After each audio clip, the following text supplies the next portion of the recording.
question comes up all the time from people asking me, what have I done wrong? There are gaps in the underarms of my Raglan sweaters. And Raglan sweaters can be knit bottom up or top down, and the sweater's knit all in one piece with the sleeves kind of attached. You know, like the ones that I like to knit the most are the cast on is here, and you increase over the front and the back and the arms at the same time, and you eventually separate the sleeves and just knit the body and go back and knit the sleeves, and there's very little, if any, seaming. Usually there's no seaming.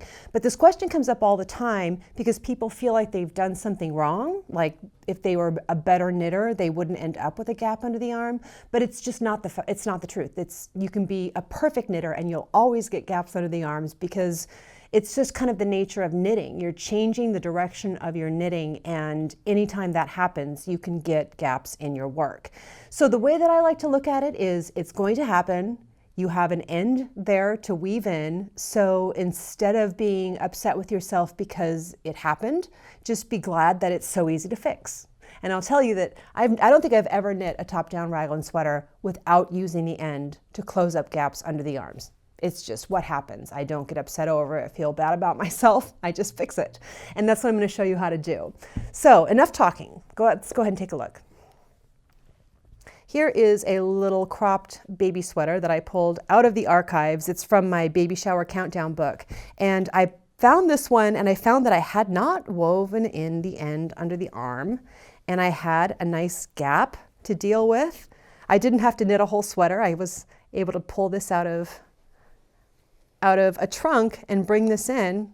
I'll give you a link to this book if you're interested in this pattern. This pattern also comes with a beret and a beanie that match the sweater. So you see here, we have this big elongated knit stitch and kind of a gap here. And I want to be sure to distinguish the gap that I see here with the yarn overs leading up to it. So the yarn overs leading up to it are part of the pattern. This is actually just the gap. But I have this awesome end to weave in. So I'm going to take my tapestry needle. I'll show you how I do this. I need my right hand. I need my right hand to hold the needle and to demonstrate what I'm going to show you, but I only have one right hand. Okay, you see this elongated V here. I'm going to duplicate stitch over that V, and I think that's going to take care of a lot of the gap, but I'm going to reevaluate and see what else I need to do. So I'm going to put my needle through at the base of that V and follow the shape of the V by going under the V above it and then back down into the same hole and pulling it tight. Wow, things just got a whole lot tidier looking. And then I'm going to do the same thing right here. Actually, you know, I don't know that I want to do that. I think that's kind of part of the pattern. It's kind of not. It kind of doesn't make a huge difference, but I'm going to do the duplicate stitch on this stitch right here now. And go back down into the same hole and tighten that up. Wow, things are looking a lot better. And then I want to, no, that's it. That's it, I finished. It's all tightened up now.